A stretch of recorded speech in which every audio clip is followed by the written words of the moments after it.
1340 KVGC, a Friday. It's time to talk with Douglas Viviani from Everything Old is New Again. Doug, how was your week?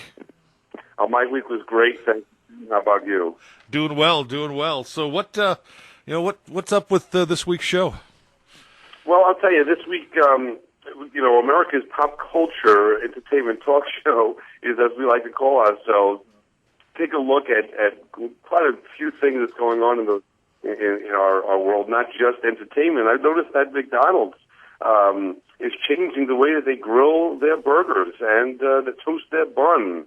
And to me, part of that is right up the alley of Everything Old is New Again. And we've done a show in the past on Is the Hot Dog Still King at the Stadium? And I think this in the future would be right for a show down the line. In fact, I have a question for you. Sure. Because I think it's so interesting. The hamburger's been around forever.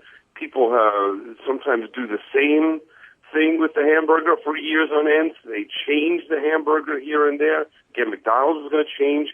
And I think the reason why McDonald's is changing is because they're not selling, because they're not really the burger anymore. I used to work at McDonald's myself.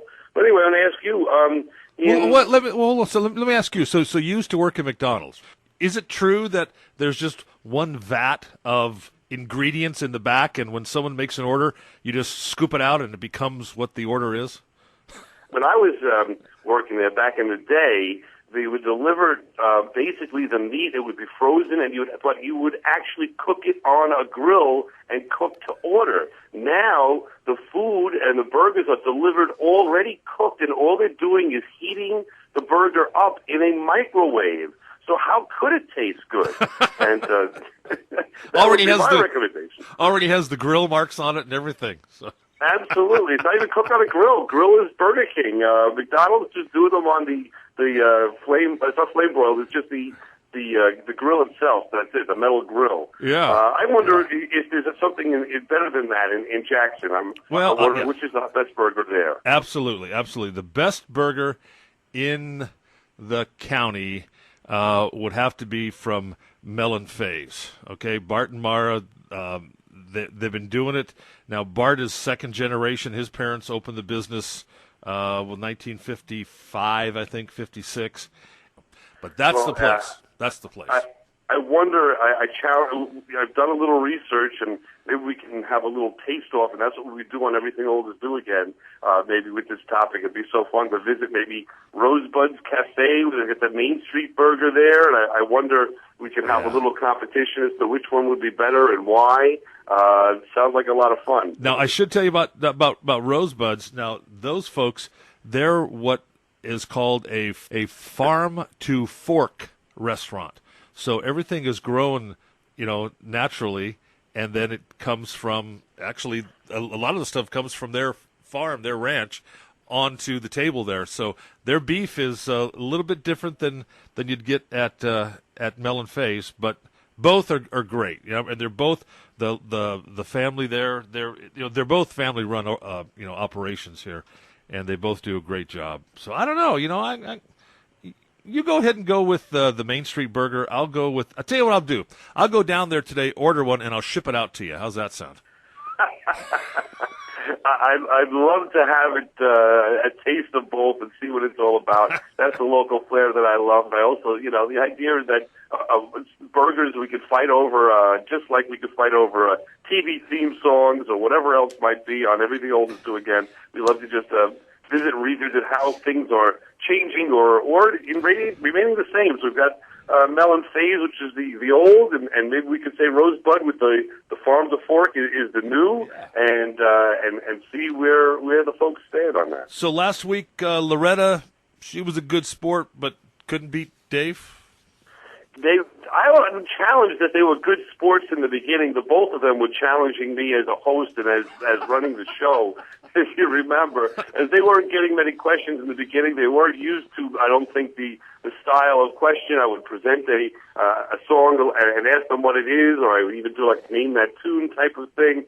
And for some reason, I think Loretta got a little bit nervous to be on the radio, and they both kind of held a little. Well, they tried to have a little mini mutiny on me there, if you remember. But thereafter, we gained control of the game show, had a lot of fun, and she really held her own for quite a while. It was a lot of fun, but Dave did win, so the challenge is still out there for you, Jim. I'm ready to go because I was sitting listening to when you first started playing, when you first started the contest. I was just boom, boom, boom, boom. But I'm ready to go. I mean, you get the hookup ready, and maybe tell you what we'll do when you guys come out here. We can actually do the show live because we've done it before. We've broadcast live out of both BG's and Mel and Faze. Why not? That sounds like a lot of fun.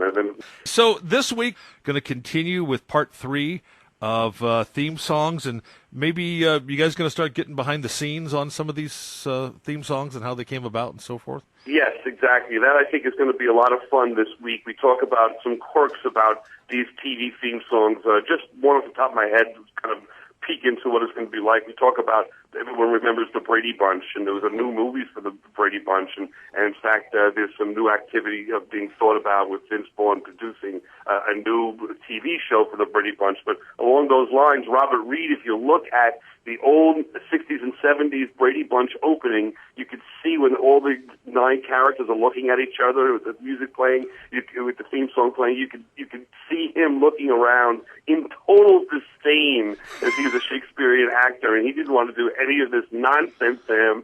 And you can see as the theme song is going behind the scenes, he wanted nothing to do, and his take was taken.